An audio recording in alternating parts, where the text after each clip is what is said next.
Good afternoon, good afternoon. आ जाओ सब बच्चों, जल्दी जल्दी। Discard what you do. Customize it all with the easy drag and drop editor. It go live when you want to launch your new website and get ready to be discovered on Google. Go online with ease with 24/7 live customer support and a 30-day money-back guarantee. Start using Hostinger AI website builder today. Hostinger.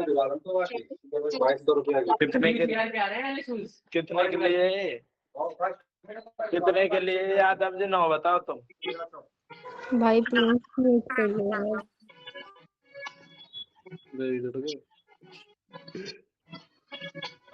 Yadav ji वैसे quality तो है थोड़ी महंगे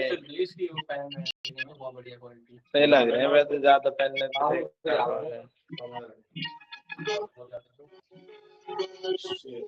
हमें भेजना party में। Friends mute कर ले भाई।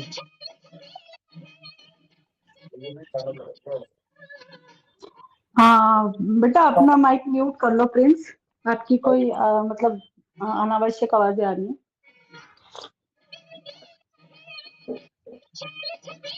हम 1 मिनट का वेट और करेंगे बस कि मतलब बच्चे आ जाएंगे फिर हम अपनी क्लास शुरू करेंगे। ठीक है? Okay ma'am. Okay ma'am. कल हम लोग कहाँ थे? कल हम लोगों ने संक्षेपण छोड़ दिया था, है ना, कि मैं कल पढ़ाऊंगी बोल करके। Yes ma'am. प्रारूपण हमने कल पढ़ाया था, ठीक जी है? मैम। और प्रारूपण, टिप्पणी, है ना, पल्लवन। Yes ma'am. पल्लवन तक हमने पढ़ा दिया था। संक्षेपण हमने छोड़ दिया था कि संक्षेपण बोल दिया था कि उसमें पूरा कंप्लीट काम नहीं था। तो आज पहले हम संक्षेपण पढ़ेंगे, उसके बाद फिर आगे पढ़ेंगे। ठीक है? तो पल्लवन तो सबको समझ आ ही गया था कि पल्लवन का मतलब होता है कि विस्तार में लिखना छोटी चीजों को, और संक्षेपण का अर्थ होता है विस्तृत चीजों को शॉर्ट कर लिखना। तो संक्षेपण पढ़ेंगे पहले हम कि संक्षेपण का अर्थ क्या होता है। किसी भी बड़े गद्यांश, लेख, कहानी या विचार को उसके मुख्य भाव और आवश्यक तथ्यों को बनाए रखते हुए कम शब्दों में प्रस्तुत करना। कोई भी बड़ा गद्यांश हो, कोई भी बड़ा लेटर या कोई भी बड़ा ग्राफ जो पूरा का पूरा लिखा हुआ है, उसका सिर्फ मेन बात, उसके अंदर जो तथ्य है, असली फैक्ट और उसका भाव, सिर्फ उनको कम शब्दों में प्रस्तुत करना ही संक्षेपण कहलाता है। उसके अंतर्गत जो है ना, संक्षेपण के अंतर्गत क्या है ना, जो मूल तत्व होता है उसको बाहर नहीं निकाल सकते। जो उसका भाव है, जो बात उसके अंतर्गत कही गई है, जैसे स्टोरी का क्लाइमेक्स होता है कि पूरी की पूरी स्टोरी का क्या उद्देश्य है, वो उद्देश्य है पूरा क्लाइमेक्स, उसको सेफ रखते हैं। बाकी अनावश्यक चीजें जो एक्स्ट्रा है उन्हें हटा देते हैं। ठीक है? तो ये होता है संक्षेपण। संक्षेपण का महत्व क्या होता है? समय की बचत। जितने भी बड़े बड़े अधिकारी होते हैं, जैसे सेक्रेटरी पद पे हो गए, आईएएस पद पे हो गए, तो इन लोगों के पास इतना समय नहीं होता कि ये बैठ के 4-4 5-5 पेज के लेटर्स पढ़े, 4-4 5-5 पेज के। तो वो सिर्फ मुख्य बातों पर ध्यान देते हैं। तो इसलिए उनके पास जो है संक्षेपण वाले पत्र भेजे जाते हैं, छोटे पत्र, ताकि जो असली बात है, जो फैक्ट्स है, सिर्फ उस तक वो पहुंचे। बाकी अनावश्यक चीजें वो ना पढ़ सके और उनका समय बच सके। ठीक है? तो इसका महत्व होता है एक समय की बचत, कि लंबे पाठ को कम समय में समझा जा सके। ठीक है? दूसरा इसका महत्व है मुख्य विचारों की पहचान। जब इसके अंदर से अनावश्यक बातों को हटा देंगे और सिर्फ फैक्ट्स रह जाएंगे, इसका मतलब उसके अंदर सिर्फ मुख्य बातें रह गई है, तो जो मुख्य विचार है उनकी पहचान आसानी से हो सकती है। ठीक है? अध्ययन में सहायक, विद्यार्थियों के लिए याद रखने, जैसे तुम लोगों को छोटी चीजें आराम से याद हो जाएंगी, बड़ी चीजें नहीं याद होती। बाकी तुम पल्लवन अपने आप कर ही लेते हो एग्जाम में बैठ के, संक्षेपण याद करने की आवश्यकता होती है, मतलब विद्यार्थियों के लिए याद रखने के लिए, और उसको बार बार रट्टा मारने में बहुत हेल्प होती है। कई बार हम खुद ही क्या करते हैं, कोई चैप्टर हमने लिया, हमें पढ़ने के लिए दिया कि हमें आज ये पूरा चैप्टर तैयार करके लाना है, और हमने वो चैप्टर पढ़ा भी पूरा का पूरा, ठीक है, और वो चैप्टर है पूरा 10 पेज का या 8 पेज का, 9 पेज का, जितने भी पेज का है। फिर हम क्या करते हैं, उस चैप्टर के अंदर जो मेन बात होती है उनको हम कोट करते हैं, किसी हाईलाइट से कोट करते हो ना, हाईलाइट से कोट कर लेते हो कि हाँ ये मेन बात है, ये पेपर में पूछी जा सकती है। तो जो मेन बात है उनको कोट करके फिर उनको अपने दिमाग में याद रख लेते हैं। तो इसको भी एक संक्षेपण अध्ययन में सहायता मिलती है इससे। ठीक है। कार्यालय कार्यों में उपयोगी, जैसे रिपोर्ट बनाना, पत्र, नोट आदि को संक्षेप में प्रस्तुत करने में सहायक होता है। विचार शक्ति का विकास, जब व्यक्ति आराम से फैक्टफुल बातें याद रखता है तो उसका जो सोचने की शक्ति होती है वो स्ट्रॉन्ग हो जाती है। लंबे लंबे चीजें तो याद रहती नहीं है, शॉर्ट चीजें आसानी से याद हो जाती है। और शॉर्ट चीजों को जब हम बार बार दिमाग में रिवाइंड करते हैं, रिमाइंड करते रहते हैं, तो उससे संबंधित जितनी बातें आती हैं वो हमारे दिमाग में आसानी से आती रहती है। हम सोचते रहते हैं, उनसे चीजें एनालिसिस करने लग जाते हैं अपने आप ही। ठीक है। तो इससे एक विचार शक्ति का भी विकास होता है याद करने से, ऐसे नहीं। समझ आया इसके महत्व, संक्षेपण के महत्व? Yes ma'am. है ना। समय की बचत हो गया, मुख्य विचारों की पहचान करना हो गया, अध्ययन में सहायक हो गया और कार्यालय कार्यों में उपयोगी। अब संक्षेपण कैसे लिखा जाता है उसका मेथड देखते हैं। संक्षेपण का पहला मेथड होता है कि जितना भी पूरा गद्यांश है उसको 3 या 4 बार पढ़ें। ठीक है। जब हम 3 या 4 बार पढ़ लेते हैं तो उसके अंदर हमें समझ आती है कि बातें क्या कही गई है, कैसे कही गई है और मेन बात क्या है इसके अंतर्गत। ठीक है। 2-3 बार पढ़ो, फिर उसके बाद मुख्य बिंदुओं को पहचानो और उन्हें कोट करो, हाईलाइट करो। ठीक है। फिर उसके बाद जितनी भी अनावश्यक बातें हैं उन्हें हटा दो, जैसे एग्जाम्पल हटा दो, अलंकार हटा दो, या विस्तार में जो चीजें दी गई हैं उन्हें हटा दो। फिर अपने शब्दों में लिखो। मूल पाठ की नकल नहीं करनी चाहिए बल्कि अपने शब्दों में लिखना चाहिए। फिर संक्षिप्त और स्पष्ट भाषा रखें, सरल और सटीक वाक्य बनाएं। फिर उसका एक शीर्षक दें संक्षेपण के अनुरूप, वो भी छोटा शीर्षक होना चाहिए। और फिर मूल भाव बना रहे। ये ध्यान रखना चाहिए कि उसका जो मूल भाव है, उसका जो फैक्ट है, उसका जो असली क्लाइमेक्स है वो बना रहना चाहिए, वो नहीं हट जाना चाहिए। उसका जो उद्देश्य है पत्र का या जिस भी लेख का कि वो क्यों लिखा गया, वो उद्देश्य उसके अंतर्गत पूरा निहित होना चाहिए, वो नहीं हटना चाहिए कि अनावश्यक बातों के साथ कहीं तुम मेन बात भी हटा दो, वो नहीं होना चाहिए। ठीक है।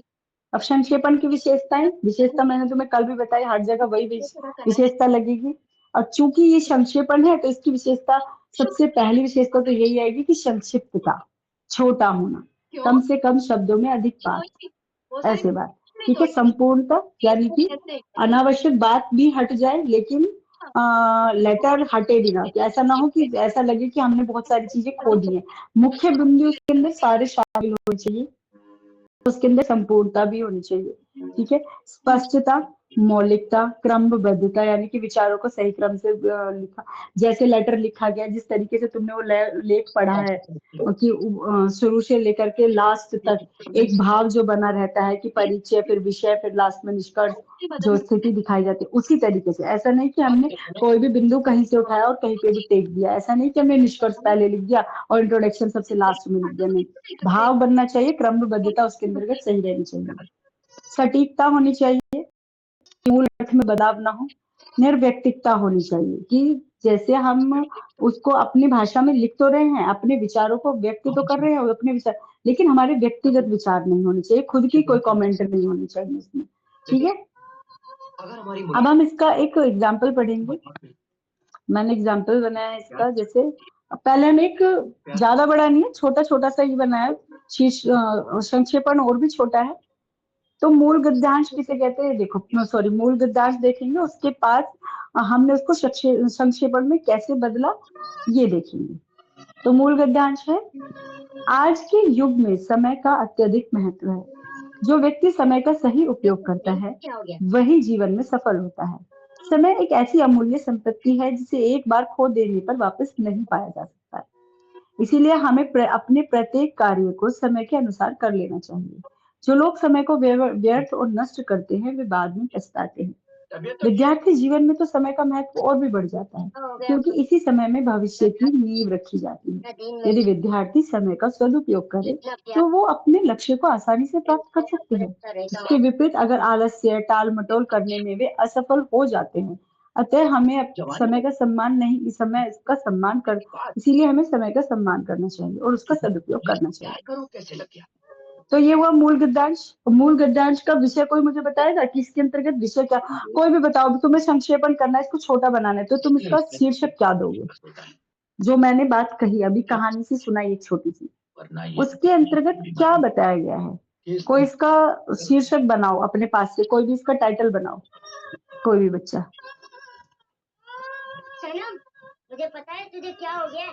तुझे कप्तान से प्रेम। कोई बनाएगा टाइटल? ये सनम, वो मत, तुम्हें बिल्कुल अच्छे। Can I explain ma'am? हाँ हाँ बताओ। मैम इसका वो छोटा करके ऐसे लिख सकते हैं कि वो होता है ना एक वो कबीर है, संत कबीर, उन्होंने लिखा है कि कल करे सो आज कर, आज करे सो अब। और मतलब ऐसी पर है मैं वो। बिल्कुल बिल्कुल समय हाँ का। जी। हाँ तो मैंने तुमसे पूछा था, वैसे तुमने बहुत अच्छा पकड़ा और तुमने बहुत छोटा बना दिया, और इतना छोटा कि एक कहावत में इसको इकट्ठा कर दिया। ठीक है, ये बहुत अच्छी चीज है, दिमाग का उपयोग बहुत अच्छा किया। लेकिन इसका जब हम शीर्षक बनाएंगे तो हमें पहले टाइटल देना होगा, ठीक है। तो हम इसमें हमने जो बात की है पूरे गद्यांश में, वो की है समय की बात, समय की उपयोगिता की बात, ठीक है। तो कोई भी शीर्षक जो समय से संबंधित होगा, कि समय का महत्व, समय की उपयोगिता, ये समय का महत्व, जीवन में समय का महत्व, तो ऐसे करके हम शीर्षक बना सकते हैं इसका, ठीक है, टाइटल बनाने के बाद। अब टाइटल बनाने के बाद हम इसे बहुत छोटा तरीके से कैसे लिखेंगे। समय एक अमूल्य संपत्ति है जिसका सही उपयोग पता है कि विशेषकर विद्यार्थियों के लिए समय का सदुपयोग आवश्यक है, क्योंकि वही उसके भविष्य की नींव रखता है। समय की अपेक्षा करने वाले व्यक्ति अंततः असफल हो जाते हैं, इसीलिए समय का सम्मान करना चाहिए। तो ये सिर्फ 4 लाइन में लिखा गया है, ठीक है, 4 लाइन के अंदर पूरा कोट हो गया। और इसके के अंदर जो पूरा मूल गद्यांश था उसको छोटा करके 4 लाइन में इस तरह लिखा गया। उसमें भी समय का सदुपयोग बताया, लेकिन उसमें एक ही लाइन को अलग अलग तरीके से रिपीट किया गया, ठीक है, अलग अलग बाद में। इसके अंतर्गत सिर्फ फैक्टफुल बात की गई, भावनाओं में नहीं बहाया, सिर्फ फैक्ट ना। इसके अंतर्गत ज्यादा उदाहरण दिए, उसमें ऊपर में ज्यादा लिखे हुए थे अलंकार लगाए हुए थे, इसमें अलंकार हटा दिए, ठीक है। उसकी खूबसूरती मिट, वैसे इससे खूबसूरती मिट जाती है जब संक्षेपण करते हैं। जो कहानी की खूबसूरती होती है, उपन्यास की या पत्र की जो खूबसूरती होती है, वो उसके एक्सप्लेनेशन से होती है, व्याख्या से होती है। और जो संक्षेपण होता है उसमें व्याख्या नहीं है, उसमें सिर्फ फैक्ट होती है। ये इसका एक वो है ड्रॉबैक, ठीक है। तो संक्षेपण समझ आया सबको या दोबारा समझाऊं संक्षेपण?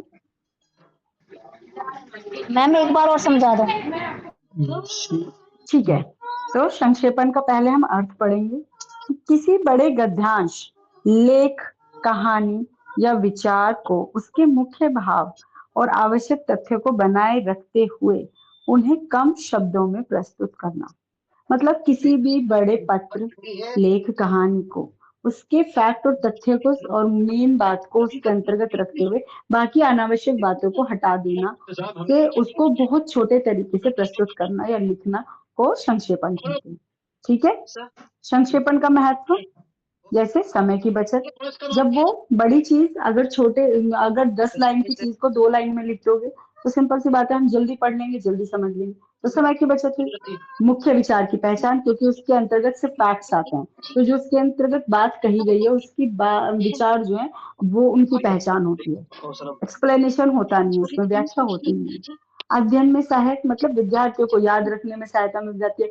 2 लाइन तुम 10 लाइन की अपेक्षा आराम से याद कर सकते हो। तो विद्यार्थी जैसे बच्चों को, जितने भी पढ़ने लिखने वाले बच्चे हैं उनके लिए बहुत मददगार होता है इसके अंतर्गत, कि हाईलाइट करो किस चीज को और मेन टॉपिक याद करके एग्जाम में चले जाओ, और फिर उन्हीं टॉपिक पे, उन्हीं पॉइंट्स पे तुम पूरा पल्लवन करके उसे बड़ा करके लिख दो। ये तो हम सबसे ज्यादा यूज करते हैं सारे बच्चे लोग, किसी भी चैप्टर की सिर्फ हेडलाइंस पढ़ के चले जाएंगे, या फिर उसमें जो हमें पसंद आएगा उनको हाईलाइट करेंगे और उन बिंदुओं को अपने दिमाग में लेकर के एग्जाम में चले जाएंगे, और उन्हीं बिंदुओं पे हम पूरी की पूरी कहानी गढ़ के उसे पल्लवन में परिवर्तित कर देंगे, ठीक है। इससे तुम्हें एक चीज और समझ आती है कि पल्लवन कैसे करता है संक्षेपण का, ठीक है। कार्यालय कार्यों में बहुत उपयोगी होता है, क्योंकि जितने भी रिपोर्ट्स होती हैं, जितने पत्र नोट्स, वो ज्यादा बहुत छोटे छोटे रहते हैं। विचार शक्ति का विकास।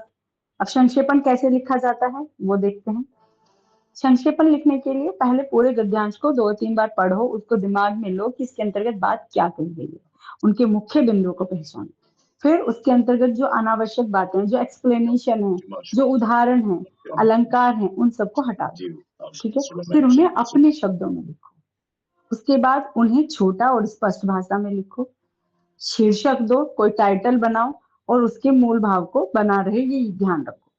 ठीक है। संक्षेपण की विशेषताएं क्या है? छोटा होना, संपूर्ण होना, स्पष्ट होना, मौलिकता, क्रमबद्धता, सटीकता और निर्व्यक्तिकता। निर्व्यक्तिकता मतलब व्यक्तिगत विचार या टिप्पणी नहीं होनी चाहिए। व्यक्तिगत मतलब हमारी अपनी भावना नहीं होनी चाहिए इसके अंदर। ठीक है। जो फैक्ट्सफुल बात है वही बात कही जाएगी। हाँ, तुम अपने शब्दों का प्रयोग कर सकते हो, लेकिन विचार अपने नहीं हो सकते। विचार उसी से रिलेटेड रहेंगे, उसी बात से रिलेटेड रहेंगे जो बात तुम लिख रहे हो। तो व्यक्तिगत ना कोई कमेंट होगा, ना टिप्पणी होगी, ना तुम्हारे विचार होंगे। ठीक है। मूल गद्यांश मैंने तुम्हें अभी पढ़ाया था कि मैंने तुम्हें अभी 20 लाइन को 4 लाइन में कन्वर्ट किया था कि कोई भी इसमें समय के महत्व पर एक बात की गई है जिसको बहुत लंबे तरीके से लिखा गया और फिर नीचे उसे 4 लाइन में कोट कर दिया पूरा, उसे संक्षेपण में परिवर्तित कर दिया। इसका लिंक मैं तुम्हें तुम्हारे ग्रुप पर भेज दूंगी। ठीक है। इवन भेज ही देती हूँ अभी, 1 मिनट रुको, साथ के साथ देख लेना और समझ आ जाएगा।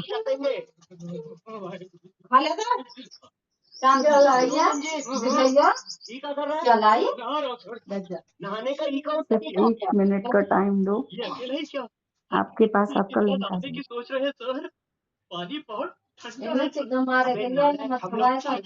लिंक भेज दिया है मैंने तुम्हारे ग्रुप पर। ठीक है। तो अब तुम्हें आराम से समझ आ जाएगी।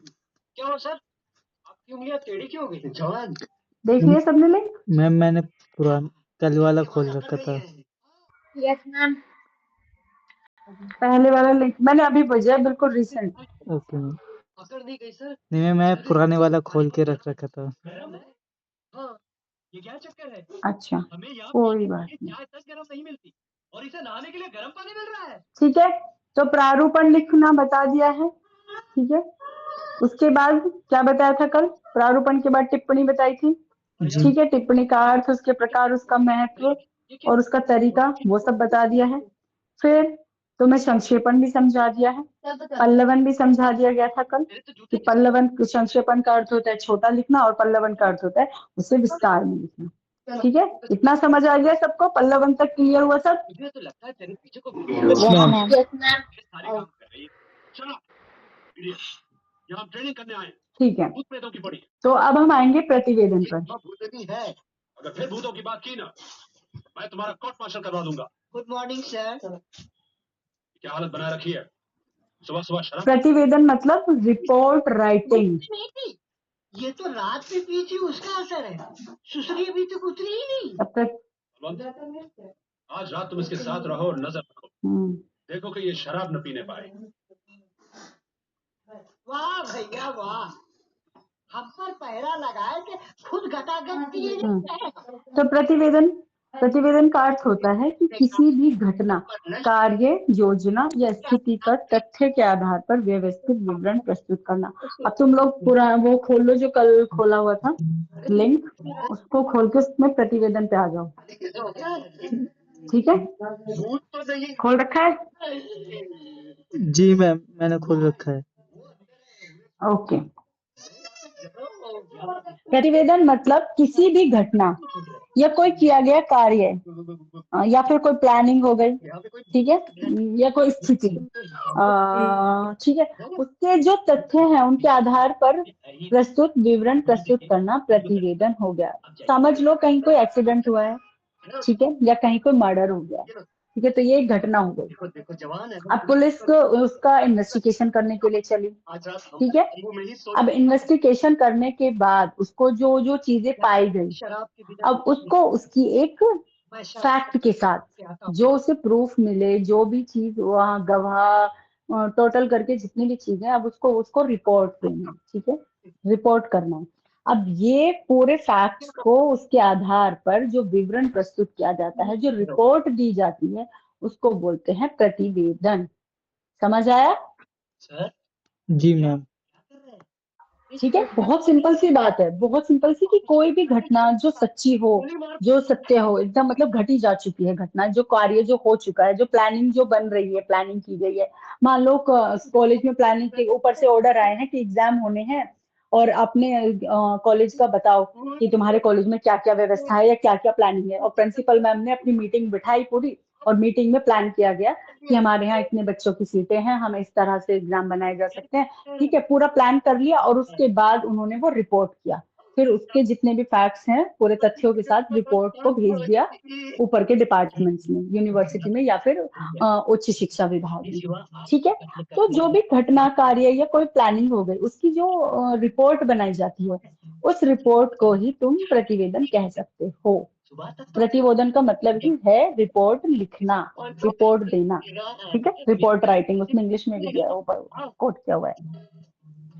प्रतिवेदन का सामान्य परिचय वही जो मैंने अभी बताया कि किसी कार्यालय, विद्यालय या संस्थानों के संगठनों में किया जाता है जब किसी कार्यक्रम या घटना के बारे में उच्च अधिकारी को जानकारी देनी होती है, तब प्रतिवेदन तैयार किया जाता है, ठीक है। अक्सर कॉलेज का एडमिन हमेशा ये सब काम करते रहते हैं।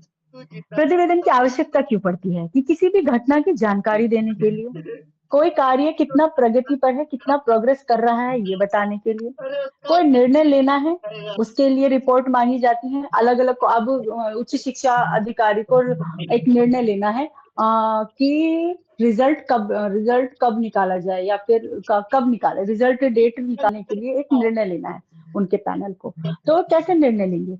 वो निर्णय लेंगे ये देख करके कि क्या सारी कॉपीज चेक हो चुकी हैं, क्या सारे रिपोर्ट कार्ड बन चुके हैं, सब तरीकों से व्यवस्था हो चुकी है, वो सही आंकड़े हैं, सब बच्चों के नाम के साथ उनका रिजल्ट तैयार है। अगर सारी चीजें तैयार हैं, फिर उसकी रिपोर्ट उन तक पहुंचेगी कि हाँ अब रेडी है, या फिर इस तारीख तक रेडी हो जाएंगे। तब वो डेट अनाउंस कर दी जाती है कि फलानी तारीख को रिजल्ट बाहर आ जाएगा, निकल जाएगा, ठीक है, रिजल्ट खुल जाएंगे 10th के बोर्ड के जिस तरीके के लिए, ठीक है। तो ये हो गया निर्णय लेने में सहायता रखना। रिकॉर्ड रखने के लिए जितनी भी रिपोर्ट्स हैं ये सबमिट हो जाती हैं हमेशा हमेशा के लिए फाइलों में। आने वाले कल में जब भी कभी रिकॉर्ड चाहिए कि कब रिजल्ट निकला, कब ये निकला, कब वो निकला, कब तुमने ये कार्य किया, नहीं किया, क्यों किया, कैसे किया, उन सब का रिकॉर्ड रखने के लिए, ठीक है। अब प्रतिवेदन की विशेषताएं क्या है? विशेषता हर जगह सबसे ज्यादा मैंने तुम्हें बताया कि सब जगह विशेषताएं, जब लेखन कार्य होगा तो सब जगह सेम होंगी। वही स्पष्टता होनी चाहिए, सरल शब्दों का प्रयोग होना चाहिए, क्रमबद्ध होनी चाहिए, संक्षिप्त यानी कि छोटी होनी चाहिए, लेकिन पूर्ण होनी चाहिए। अब ये प्रतिवेदन है तो इसमें सबसे बड़ी चीज याद क्या रखनी है, क्योंकि इसका नाम ही रिपोर्ट करना है, और रिपोर्ट हमेशा सत्य घटना या सत्य बात पर आधारित होता है। और जो भी बात सत्य होती है उसका एक प्रूफ होता है, उसका एक फैक्ट होता है, समझ गए। तो प्रतिवेदन की सबसे पहली और जरूरी विशेषता यह है कि वो फैक्टफुल होनी चाहिए, फैक्ट बेस्ड होनी चाहिए, ठीक है।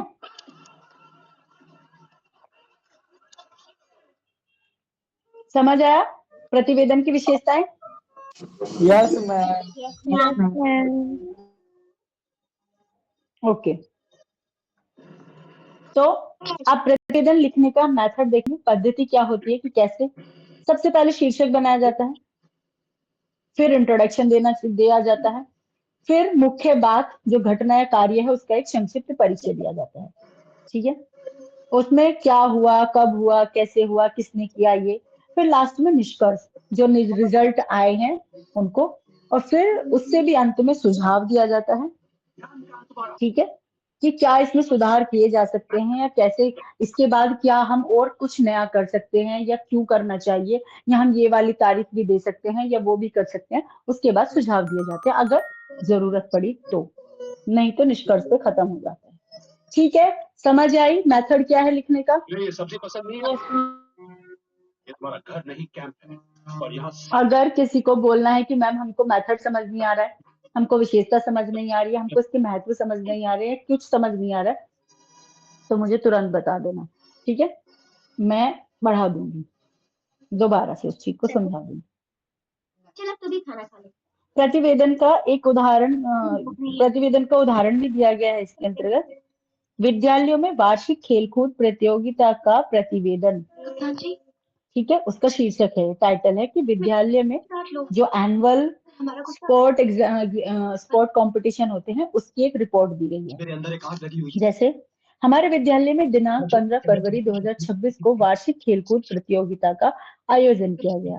इस कार्यक्रम का उद्घाटन विद्यालय के प्रधानाचार्य द्वारा किया गया। इस प्रतियोगिता में विभिन्न खेल कूद जैसे दौड़, लंबी कूद, ऊंची कूद और कबड्डी आदि का आयोजन किया गया। छात्रों ने उत्साहपूर्वक भाग लिया और अपनी प्रतिभा का प्रदर्शन किया। कार्यक्रम का समापन पुरस्कार वितरण के साथ हुआ, जिसमें विजेताओं को सम्मानित किया गया। इस प्रकार यह कार्यक्रम सफलतापूर्वक संपन्न हुआ और सभी विद्यार्थियों ने इसका भरपूर आनंद लिया। ठीक है, इसमें फिर लास्ट में निष्कर्ष तो खैर ये मेरे टॉपिक का है कि प्रतिवेदन लेखन का एक महत्वपूर्ण कौशल है जो हमें किसी घटना या कार्य को सटीक और स्पष्ट जानकारी प्रस्तुत करने में सक्षम बनाता है। ठीक है, तो प्रतिवेदन कंप्लीट। Yes ma'am. अब मैं तुमसे क्वेश्चन पूछूंगी क्योंकि ये यूनिट हो गई खत्म। 4th यूनिट तुम्हारी खत्म हुई क्योंकि 4th यूनिट में जो पॉइंट थे वो था प्रारूपण के बारे में कि प्रारूपण किसे कहते हैं, प्रारूपण का सामान्य परिचय दीजिए, प्रारूपण का महत्व और प्रारूपण लिखने की पद्धति। ठीक है, फर्स्ट पॉइंट में ये था। यूनिट का दोबारा से मैं तुम्हें यूनिट समझा रही कि इस यूनिट के अंदर क्या था। ठीक है, दूसरी चीज थी इसमें टिप्पणी कि टिप्पणी का सामान्य परिचय दीजिए। ठीक है, टिप्पणी का महत्व और टिप्पणी लिखने की पद्धति। तीसरा था संक्षेपण कि संक्षेपण का सामान्य परिचय, महत्व और लिखने की पद्धति। चौथा था पल्लवन, पल्लवन लिखने की पद्धति, उसका महत्व और उसका सामान्य परिचय। ओके, पांचवा था इसमें क्या बोलते हैं इसको, जो अभी पढ़ाया था तुम्हें, प्रतिवेदन। ठीक है, कि प्रतिवेदन किसे कहते हैं, प्रतिवेदन का सामान्य परिचय, उसके लिखने की पद्धति, उसके महत्व, ये सब था। ठीक है, तो ये तुम्हारे इस यूनिट के अंतर्गत था। 5 पॉइंट दिए हुए थे इसमें। ठीक है, 5 टाइटल थे जो पांचों के पांचों मैंने पढ़ा दिया। अब मुझे ये बताओ इनमें से कौन सा पॉइंट तुम्हें दोबारा समझना है।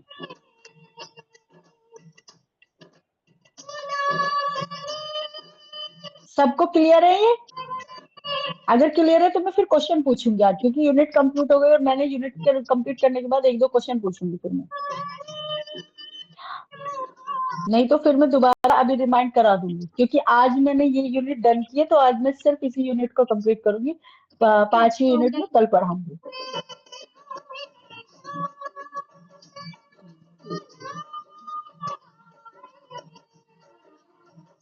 हाँ, अच्छे से पढ़ लिया सुनील, गाने चल गए।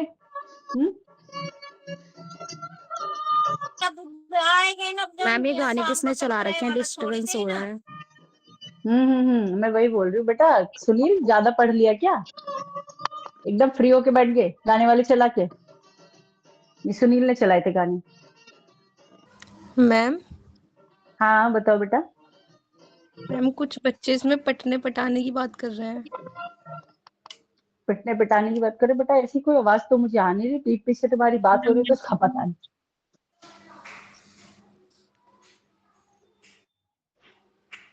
अच्छे बच्चों की तरह सब पढ़ाई कर लो, पिटने पिटाने के काम बाद में कर लेना। पूरी जिंदगी पढ़ मैम गए तुम्हें वैसे पिटने के कॉलेज लिए। में मैम कॉलेज में भी क्लासेस होती है वैसे। हाँ होती हैं, क्लासेस होती हैं, पर अच्छा मेरे ख्याल से हिंदी की अभी ऑफलाइन चल रही है मोस्टली क्लासेस, ये तो होती है। अच्छा ठीक है, अब मैं पूछूं सबसे क्वेश्चन, क्योंकि तुम्हारे तो कंप्लीट है सारी चीजें। मैंने तुमसे एक मौका दिया है कि अभी भी दोबारा बोल रही हूँ, प्रारूपण, पल्लवन, संक्षेपण, प्रतिवेदन और टिप्पणी, इन 5 पॉइंट में से अगर दोबारा कुछ पूछना है तो पूछ लो, क्योंकि मेरा अब मैम आधा घंटा बचा है और आधा घंटे में मैं तुमसे क्वेश्चन आंसर ही करूंगी। प्रारूपण का बता दीजिए फिर से। ठीक है, चलो प्रारूपण का पढ़ते हैं। प्रारूपण का मतलब है ड्राफ्ट करना। ठीक है, किसी भी पत्र, आवेदन, रिपोर्ट या सरकारी दस्तावेज को लिखने से पहले जब उसका प्रारंभिक ड्राफ्ट तैयार किया जाता है उसे प्रारूपण कहते हैं। जैसे किसी भी पत्र से पहले उसका रूप बताना, उसको व्यवस्थित रूप देना ही प्रारूपण होता है। ठीक है, प्रारूपण लिखने की पद्धति वही होती है कि मुख्य विषय की समझ होनी चाहिए पहले, फिर शीर्षक बनना होता है, जितने भी आवश्यक फैक्ट्स हैं उनका संग्रह करना। ठीक है, फिर पूरी रूपरेखा बनाना कि तुम किस तरीके से बनाओगे, किस तरीके से चलोगे, किस तरीके से कार्य को शुरू करोगे, किस तरीके से उसकी इनर बॉडी बनाओगे यानी कि विषय बनाओगे, फिर किस तरीके से उसका निष्कर्ष करोगे, ये सब चीजें। ठीक है, तो ये प्रारूप में होता है ड्राफ्ट करना, ओवरऑल ड्राफ्टिंग करना। ड्राफ्टिंग के इंग्लिश में तो तुम समझ ही जाते होगे ड्राफ्टिंग का मतलब। तो मैं एक घरेलू भाषा में कैसे समझाऊं इसको मैं ड्राफ्टिंग के बारे में? कल तक एक्सप्लेन तो किया था अच्छे से।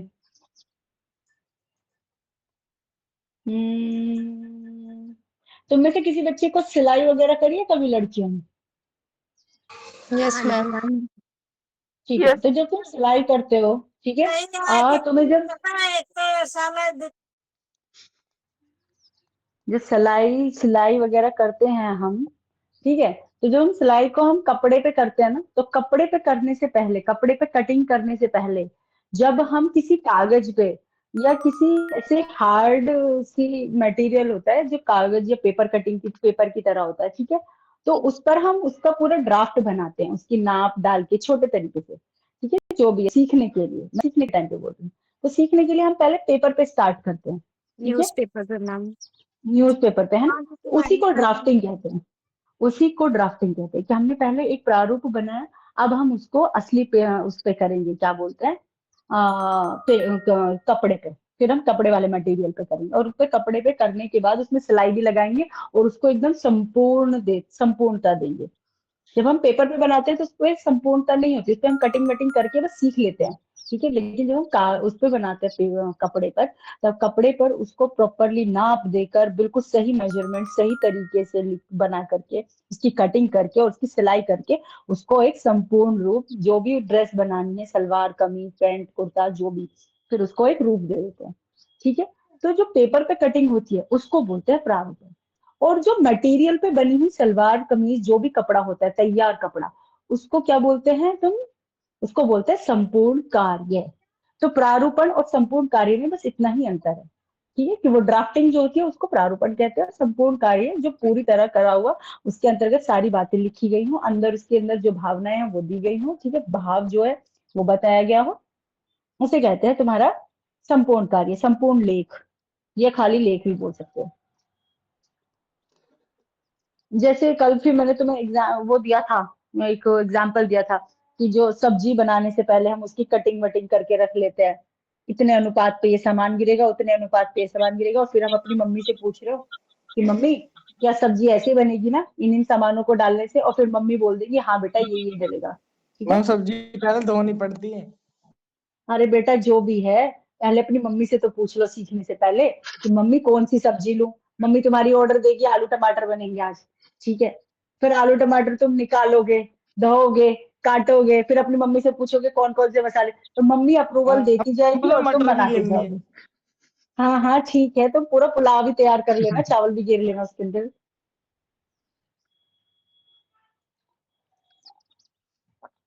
मैम पल्लवन की विशेषता बता दीजिए एक बार। ठीक है, पल्लवन की विशेषता बता देती हूँ।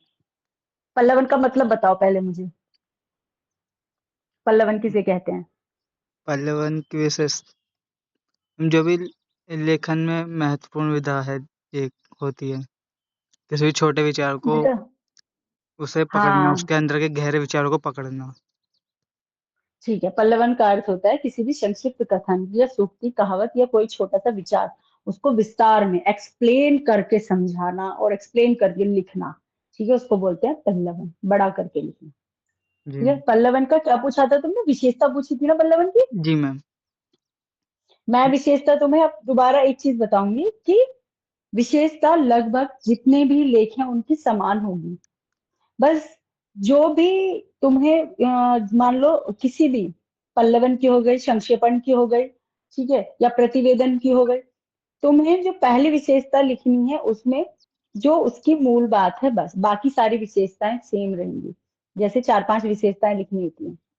पल्लवन हाँ, की सबसे मूल बात क्या है कि जो छोटा विचार है उसको विस्तार में लिखना, तो पल्लवन की एक विशेषता तो यही होगी कि मूल विचार को विस्तार से लिखना, किसी ठीक है। छोटे चीज को दूसरी विशेषता, फैलाकर लिखना। हाँ छोटी, बहुत अच्छी बात, बिल्कुल ऐसी, अपनी भाषा में बिल्कुल सही समझा कि छोटे भी विचार या छोटी सी बात को फैलाकर बड़ा करके लिखना, विस्तार करके लिखना, जी लेकिन मैम। तुम जब लिखोगे तो ऐसा मत लिख देना फैला कर लिखना, नहीं मैम। वरना वो अच्छा नहीं लगेगा एग्जामिनर को, ठीक है। जी मैम तो एग्जाम्पल तुम जैसे कि किसी भी चीज को हाँ मतलब पहले अच्छे से जानना चाहिए फिर उसके बाद उसे ज- मतलब। जैसे मैम कोई हाँ भी आदमी किसी छोटी चीज को फैलाकर बड़ा कर देता है। देखो तुम जो बात कर रहे हो ना, फैला कर बड़ा कर देता है जी बेटा, जब तुम लिखोगे ना तो तुम लिखने वाली बात, थोड़ा सा लिखने वाले विचार पे जाओ कि किस जी तरीके से लिखोगे, समझ रहे? जी जी उस तरीके से सोचो कि कोई भी फैलाकर बड़ा कर देना ये थोड़ी ना होता है कि तुम मिट्टी का कोई वो बना रहे हो, क्या नाम है, मिट्टी का कि छोटा सा टिकले को फैला के पूरा पूरा उपला बना दो उसका, ऐसे थोड़ी ना होता है। ज्यादा तो खराब भी नहीं। ठीक है, शब्दों की बातों में रखो, शब्दों की मर्यादा में जाओ, भावनाओं में जाओ। मुझे ना तुम्हारी सारी बातें सबको समझ आ जाती है, ठीक है बेटो? जी तुम जिस अभी उसमें आए हो ना, क्या बोलते हैं, जिस लाइन में तुम अभी आए हो, हम उस काम को कर करा के निकल चुके हैं, आगे बढ़ चुके हैं, वो लाइन ठीक छोड़ है? दी। वो लाइन हमने छोड़ दी है। तो बेटा जो बात तुम कह रहे हो, उस बातों को मेरे सामने थोड़ा सा तरीके से, मैं बहुत तुमसे फैमिलियर होके बात करती हूँ, बहुत ही फ्रेंडली, बहुत फ्रेंकली बात करती हूँ तुम सबसे, इसका मतलब ये नहीं कि तुम कुछ भी बक दोगे, ठीक है बेटा? मैम बिल्कुल सही है आपकी बात।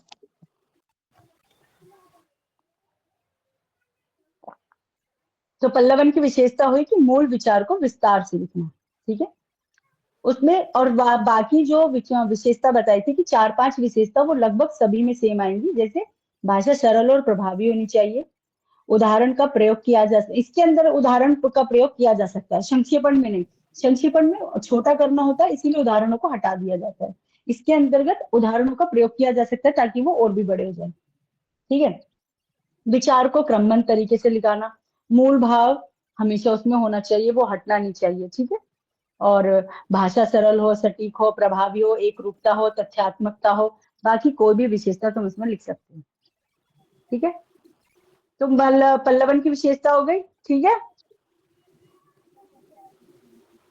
समझ आया ओके सुनील? जी मैम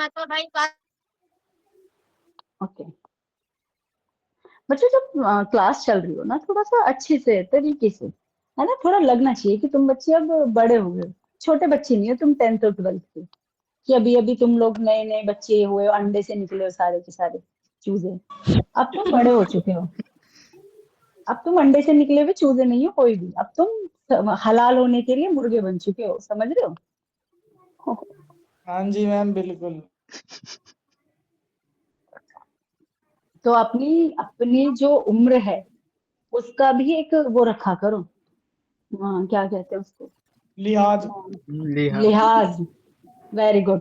सब अपनी उम्र का लिहाज, कि तुम लोग अब बड़े हो गए हो, तो तुमसे अपेक्षा की जाती है कि तुम बहुत सही बात करो, ऐसी बात जो सामने वाले को एकदम प्रभाव में डाल दे, अरे मैम वाह कितना मैम समझदार बच्चा। हाँ लेकिन बताओ। लेकिन कॉलेज के बच्चे ही नहीं, इतना तो पता होना चाहिए ना कि कहाँ पर कौन से वर्ड यूज होते हैं। हाँ हाँ, वही वही मैं बात कर रही हूँ, मैं उस बच्चे की भावना समझ गई थी, बच्चे की भावना मुझे कुछ सही प्रतीत नहीं हुई, खैर जो भी है, बच्चा है मेरे लिए अभी भी, बट बच्चे की फिर भी मैं भावना तुम ठीक लोगों को नहीं थी। बता रही हूँ, बच्चे की भावना ठीक नहीं थी, बच्चे की शब्द, है बच्चा ज्यादा भावनाओं में बह गया, वो हाँ सही नहीं बिल्कुल था। सही। मेरी जगह भी इमोशनल। गीता मैम होती ना, गीता मैम होती ना, कि हाँ भी अच्छे से डांट देती। मैं बहुत तरीके से बात करती हूँ तुम लोगों के साथ, फ्रैंकली, बट हमेशा मर्यादा में, ऐसे नहीं होता, ठीक है? क्योंकि मैं भी अभी स्टूडेंट हूँ ना, तो अभी मेरे अंदर अभी वही बात है जो तुम लोगों में है, लेकिन फिर भी अपनी उम्र का, अपना तजुर्बे का, अपना जो तुम्हारा दायित्व है, अब तुम बड़े हो गए हो, नागरिक हो देश के, 18 साल क्रॉस कर चुके हैं, तो तुम्हारे रिस्पॉन्सिबिलिटीज है, उस तरीके से बात करो कि हाँ भाई, सामने वाले को लगे कि हम तो बहुत पढ़े लिखे हैं, पढ़े लिखे लगे भी ना, लेकिन तुम्हें होना चाहिए, मैम अनपढ़ों इस वाली तरह बात की करते बात। अनपढ़ों वाली बात तो पता नहीं, लेकिन मैं बच्चे को, मुझे नहीं पता व्हाट इज, क्या बोल के गया वो बच्चा, लेकिन फिर भी मुझे ऐसा लगा कि बातें तरीके से होनी चाहिए, है ना, उसमें जो शब्द, जबकि ऐसा नहीं है, तुम लोगों को हिंदी तो आती है, सबको हिंदी पता है अच्छे से, सबको अच्छे से सारे शब्द पता है, कुछ शब्द जो तुम्हें नहीं आते उनको मैं समझा ही रही हूँ, उनको टीचर समझाते ही हैं, तो अपने उन शब्दों का प्रयोग करो, बचपन से तुम हिंदी बोलते हुए ही आ रहे हो।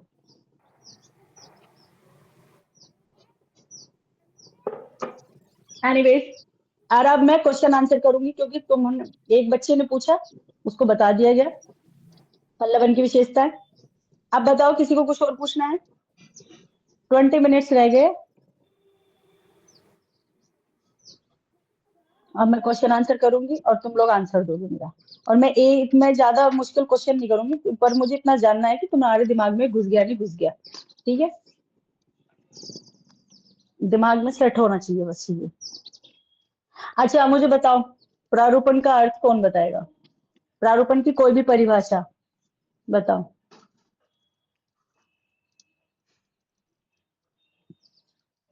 बता दो, कोई नहीं, डरने वाली कोई बात नहीं, बस मुझे तुम्हारे भाव समझ आने चाहिए कि हाँ तुम्हारे दिमाग में है प्रारूपण को लेकर कोई चीज। Let me explain ma'am. हाँ। प्रारूपण मैम प्रारूपण आपने बताया था, प्रारूपण होता है किसी चीज को, मतलब जैसे होता है ना कि इंग्लिश को भी कर्सिव राइटिंग में लिख देते हैं, या फिर मतलब थोड़ा सुंदर बना के लिखना, या फिर किसी भी सरकारी नोटिस को इस तरीके से लिखना कि वो मतलब किसी भी अफसर के लिए प्रभावी साबित हो। नहीं, प्रारूपण का मतलब ये तो नहीं होता। अच्छा सुनील, अब तुम बताओ। हम्म, किसी पत्र को, जैसे अभी अभिषेक ने बताया था, किसी ड्राफ्ट में तैयार करना, ठीक है। सरकारी दस्तावेज अभिषेक ने उसमें भी। अभिषेक ने अभिषेक ने जो बताया वो सही तो बताया था, जी मैम। लेकिन अभिषेक की जो बात थी उसमें मूल तथ्य था नहीं प्रारूपण का, क्योंकि प्रारूपण का तो मतलब ही होता है उसका ड्राफ्टिंग या प्रारंभिक रूप तैयार करना, और वो किसी को प्रभावित करने के लिए नहीं होता, उससे अप्रूवल लेने के लिए होता है जी कि मैम। सर क्या हम ऐसे कर सकते हैं। जैसे मैंने अभी तुम्हें इतना अच्छा एग्जांपल दिया कि हम अपनी मम्मी से पूछ के, मान लो तुम्हारी मम्मी एक ऑफिस की अधिकारी है, ठीक है, और तुम लोग कर्मचारी हो। ओके। अब तुम्हें कोई काम करना है, ठीक है, अब पहले अप्रूवल लेना पड़ेगा अपनी माँ से, अपने पिताओं से कि मम्मी ये काम ऐसे ऐसे करेंगे हम, फिर नहीं मम्मी ये काम कर ले हम। मम्मी बोलेगी क्यों करना है, पहले तो मम्मी ये पूछेगी, फिर तुम बोलोगे मम्मी ये रीजन है, फिर बोलोगे कैसे कैसे करना है, फिर तुम जब बताओगे कि मम्मी ऐसे ऐसे करना है और इसका रिजल्ट ऐसे ऐसे निकलेगा, तब तुम्हारी मम्मी को अगर सही लगा तो वो अप्रूव करेंगी, नहीं तो रिजेक्ट करके तुम्हें वहां से भगा देंगी। मैम सेम ऐसे प्रारंभिक रूप से प्रारूपण होता है। करना। मैम हाँ, जैसे इसका कि प्रारंभ, हाँ हाँ बताओ। मैम आपने अभी मतलब सिलाई का भी एक एग्जांपल बताया था कि हाँ। पहले कटिंग कर लो पेपर पे, न्यूज़पेपर पे, उसके बाद हमें हम्म, पता चल जाएगा कि मतलब कैसे हमें मतलब क्या बनाना है, जैसे एक बहुत लक्ष्य अच्छे, होता है ना अपना। तो बहुत अच्छे, वेरी गुड, वेरी हाँ गुड। काजल को असली में बात समझ आ गई कि असली में बात ये होती है कि इसमें हमें पता चल जाता है कि हमें अब हमारा कार्य कैसे करना है, यानी कि प्रारंभिक रूप तैयार करना। अब हाँ समझ जी। आ गया प्रारूपण किसे कहते हैं? सबको नहीं समझ आया हाथ उठाओ।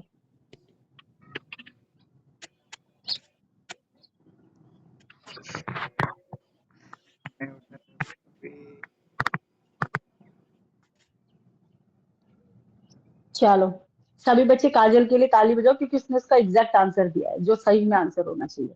मतलब उसने वो भाषा नहीं यूज की जो भाषा लिखने में यूज करनी है, लेकिन वो उसका भाव समझ गई है असल में प्रारूपण का, कि हमें सिर्फ ये समझ जाना चाहिए कि अब हमें क्या करना है, उसका प्रारंभिक रूप तैयार करते हैं हम, इसीलिए इसीलिए हम प्रारूपण बनाते हैं, ताकि हम ये समझ सके कि आगे हमें किस दिशा में कार्य करना है। Understand? Is that clear? Yes ma'am. चलो, हाँ तो अब मुझे ये बताओ, प्रारूपण की कोई विशेषता बता दो। चलो, विशेषता तो मैंने तुमने इतनी इजी इजी बताई है, विशेषता समझा दो। चलो, कोई भी विशेषता, दो तीन चार, जो भी विशेषता बता सकते हैं।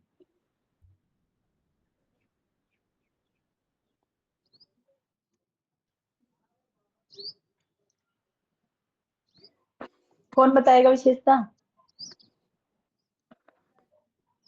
प्रारूप की विशेषता कैसे? हम्म। हम्म, हाँ कोई नहीं, मैंने तुम्हें क्या बोला था कि सब में तुम तीन विशेषता तो चेप ही सकते हो, आराम से लगा सकते हो, तीन विशेषताएं। मैम और वो फॉर्मल। कौन कौन सी बतानी है? हाँ मैम हाँ, फॉर्मल बहुत को अच्छे। हिंदी में क्या कहते हैं? औपचारिक। जी मैम, औपचारिक भाषा का प्रयोग करना। Very good. और आपका एक नेक्स्ट। किसी विषय से किस संबंधित जानकारी हो उसमें। हाँ, उसमें से उस विषय से संबंधित जानकारी हो, जी वेरी मैम। गुड। और भाषा सरल और स्पष्ट होनी चाहिए। हाँ ये भी नाइस, ये भी। वेरी नाइस, और ठीक मैम है ना? किसी भी तो ये, हाँ हाँ, अदर भाष बातों से बचा जाए उसमें। ठीक है, अनावश्यक बातों से बचा जाए, जी बहुत जी अच्छी जी बात है। मैम, यही बात है। हाँ ठीक है, तो ये हो गया।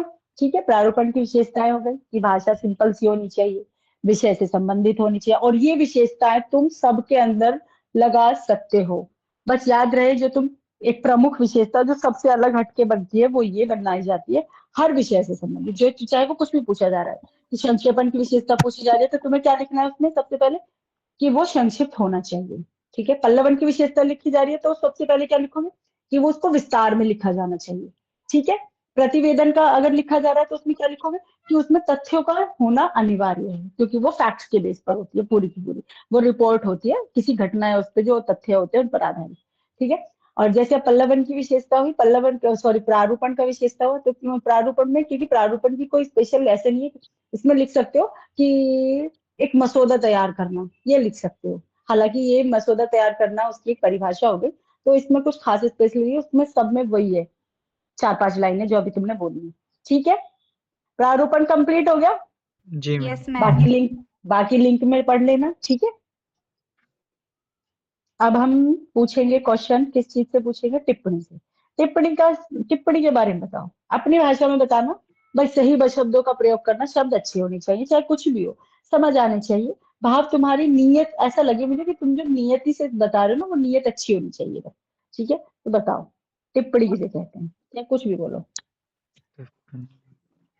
हेलो हाँ, मैम, टिप्पणी का अर्थ ये होता है किसी को सुनाए गए शब्द, जैसे कि कविता, पत्र आदि, मतलब ये टिप्पणी में आते हैं मैम। ठीक है, और कोई और बताएगा टिप्पणी किसे कहते हैं।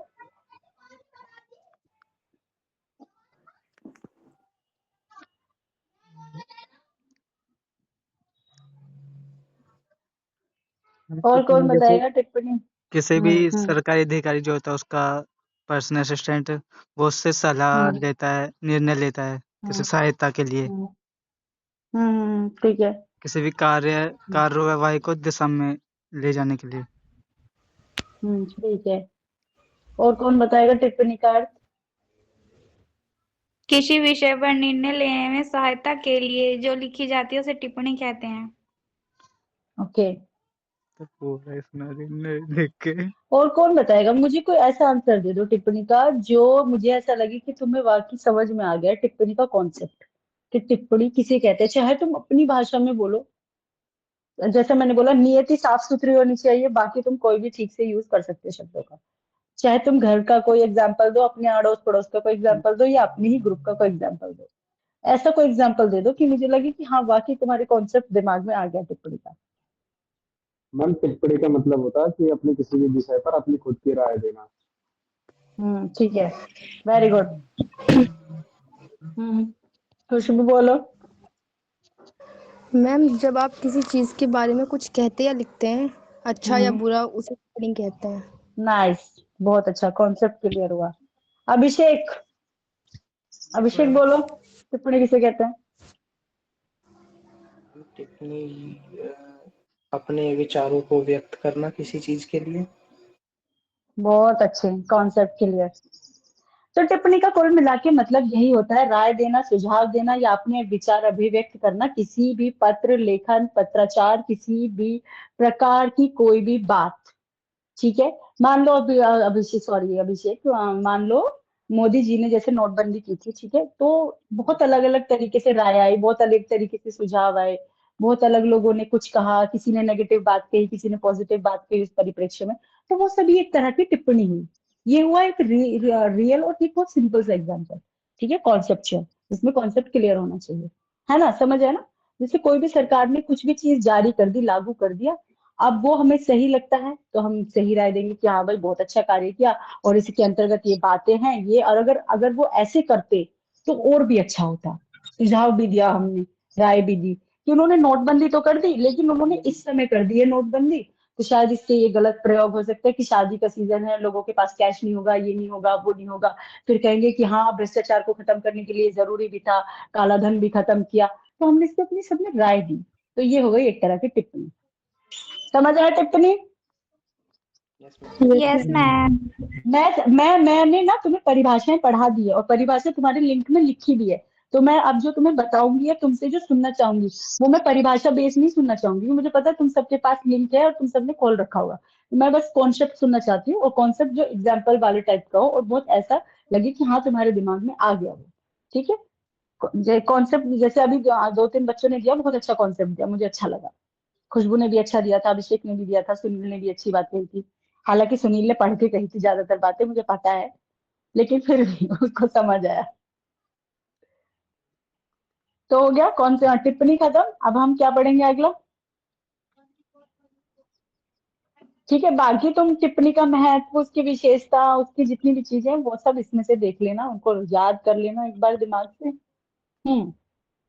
संक्षेपण कौन बताएगा मुझे, संक्षेपण किसे कहते हैं।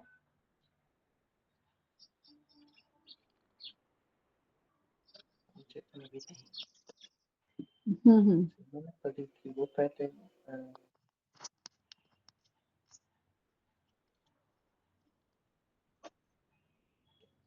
बोलो बोलो।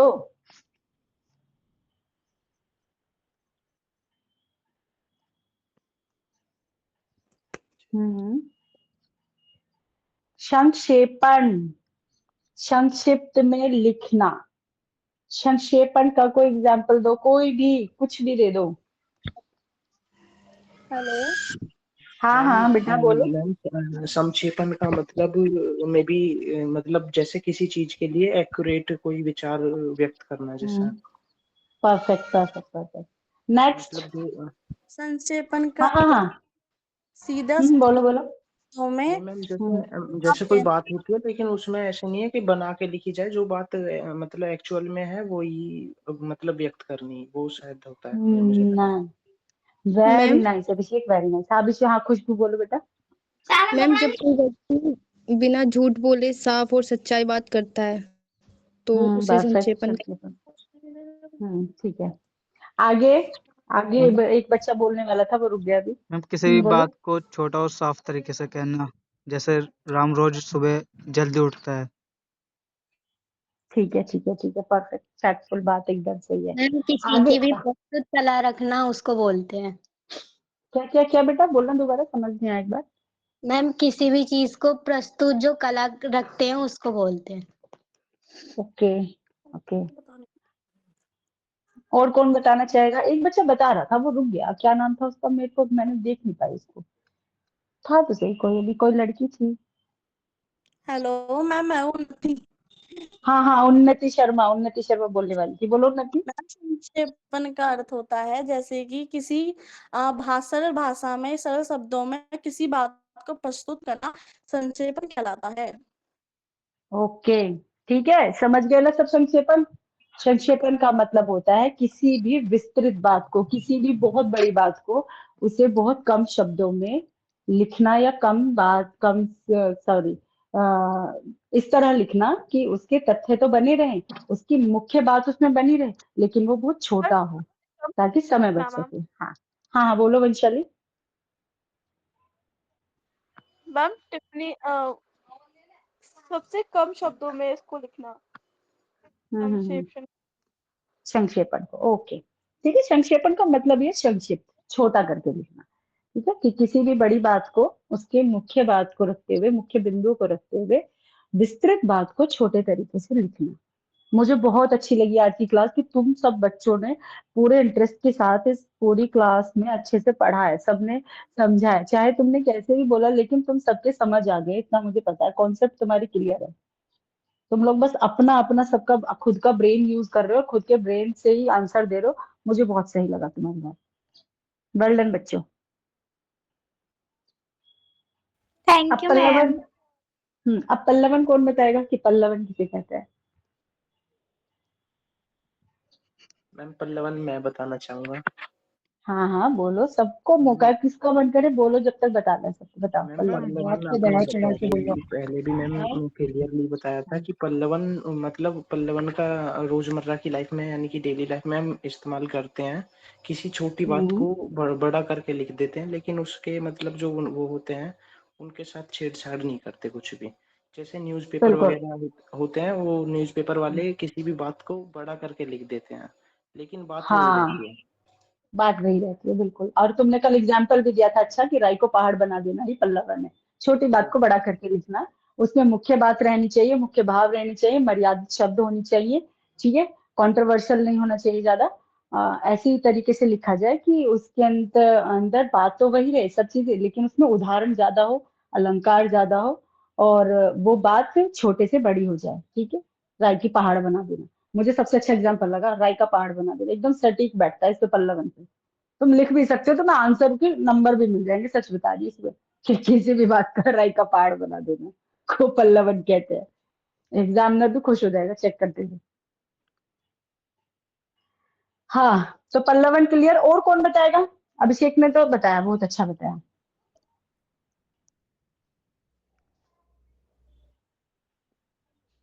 किसी छोटे विचार को व्यक्त करना ही स्पष्ट कहलाता है।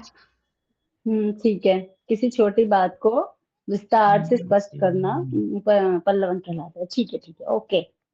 नेक्स्ट, सुनील करदम। मैम किसी बात को बढ़ा चढ़ा के बोलना या लिखना। परफेक्ट, बिल्कुल सही है, सही है। कुल मिला के तुम्हारे कॉन्सेप्ट क्लियर है, बस बाकी तुम लिख दोगे, मुझे पता है एग्जाम में। कॉन्सेप्ट तो आ गए ना तुम्हें पल्लवन के। हाँ, तो पल्लवन हो गया, समझ गए ना सब बच्चे पल्लवन का कॉन्सेप्ट? यस हाँ जी, मैम। हाँ जी। ओके। प्रतिवेदन, प्रतिवेदन का अर्थ क्या होता है? प्रतिवेदन बताओ चलो कोई।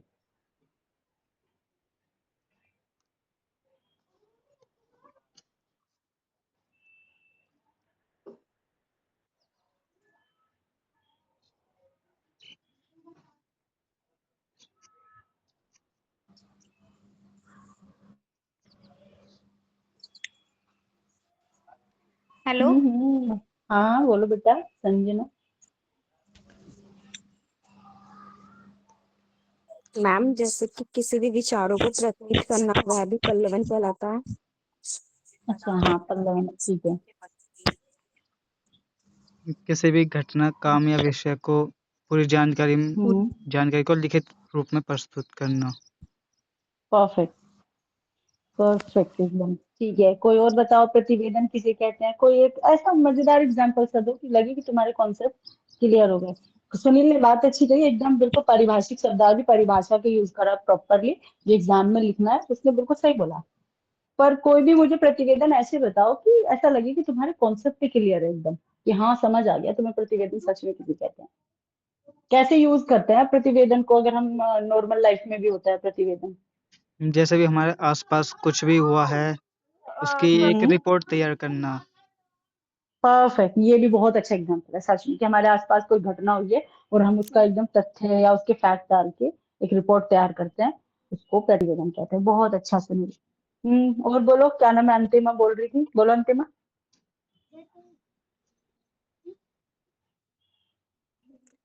हेलो। हम्म हाँ जी मैडम, मैं बताऊं? हाँ हाँ, उन्नति, सॉरी अंतिमा बोल रही, मेरे दिमाग में अंतिमा कहाँ से, उन्नति। हाँ उन्नति बोलो। प्रतिवेदन का अर्थ होता है मैम, जैसे कि किसी को जानकारी देना, जैसे टीवी द्वारा, रेडियो हम्म द्वारा, अखबार, जैसे मैम प्रतिवेदन में सब आते हैं कि किसी को पूरी तरह हम्म से जानकारी पहुंचाना। ठीक है, ठीक है, ठीक है, ठीक है, ओके ओके। अभिषेक, अभिषेक कुछ बोलोगे प्रतिवेदन किसे कहते हैं?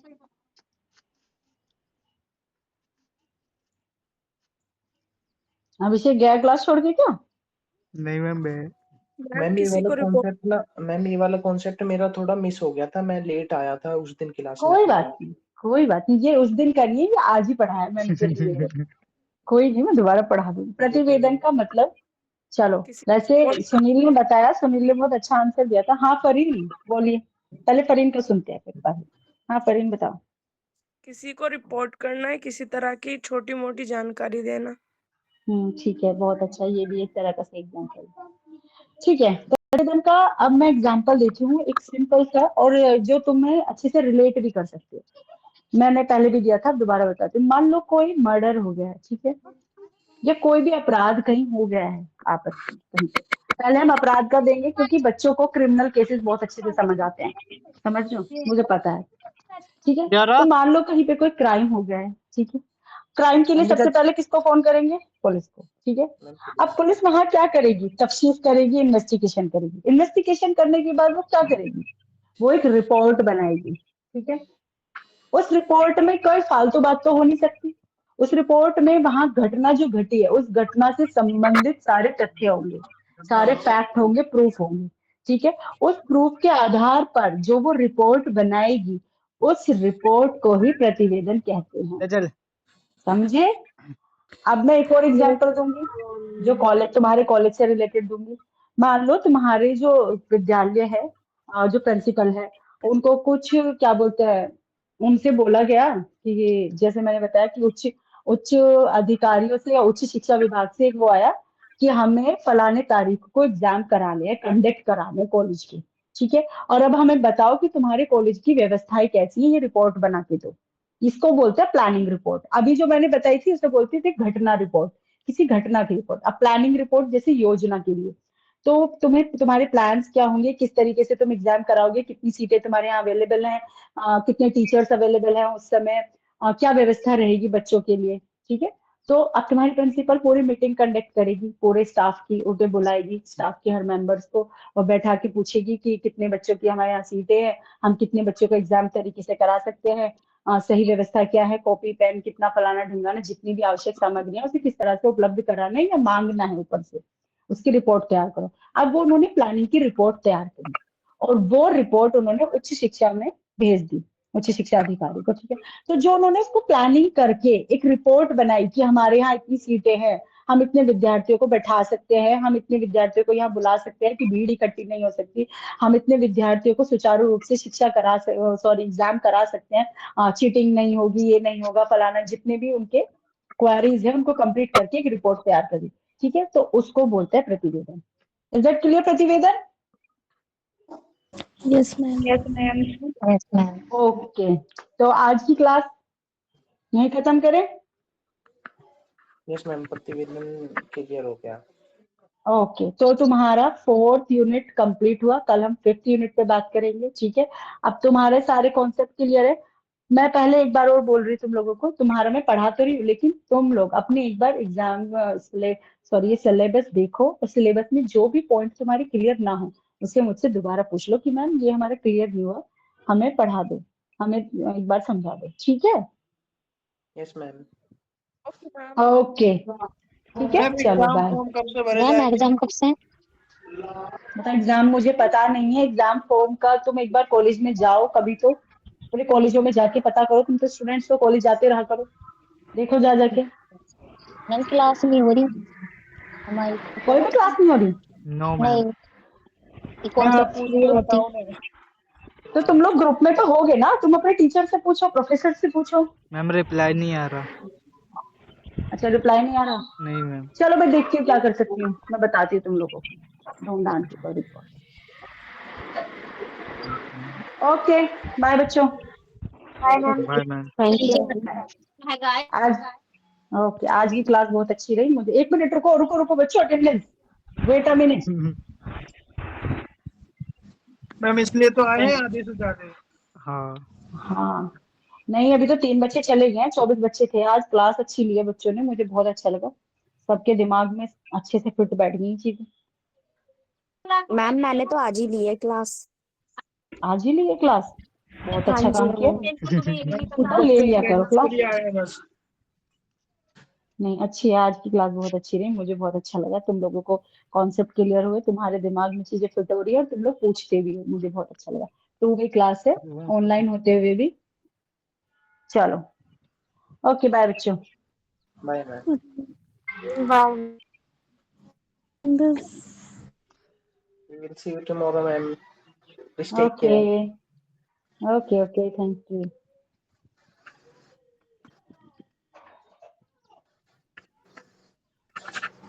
गई मैम। हाँ भाई सुनील, क्या हाल है तेरे? भाई मैं तो हाँ सही है, यहाँ कुछ लोगों के सही ना, वो कुछ ज्यादा ही बता रहे हैं। यार उनको आता है तो बता रहे हैं यार। नहीं नहीं, ये हर शब्द के 2 मतलब होते हैं, और हम सही बोल रहे हैं, अब कुछ और समझे कोई, हमारे वो थोड़ी ना है।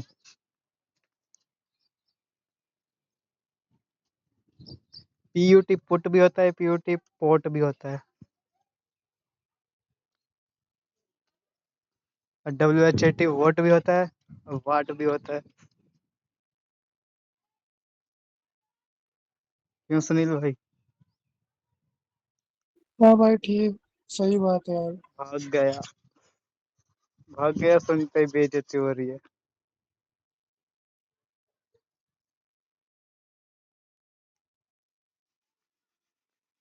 भाग गया वैसा सुनते ही कि हाँ मेरी बेइज्जती हो रही है। ठीक है भाई, मिलते हैं यार। अरे एनसीसी कब है? अरे भाग गया सुरेंद्र।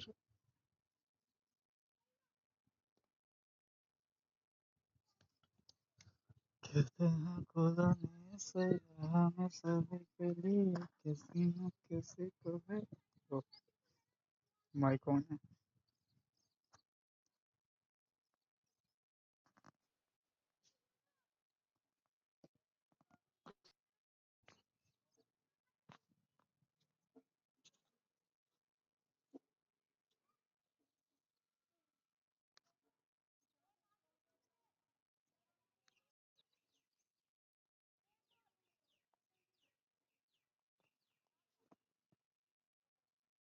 इधर चल ले चुपचाप।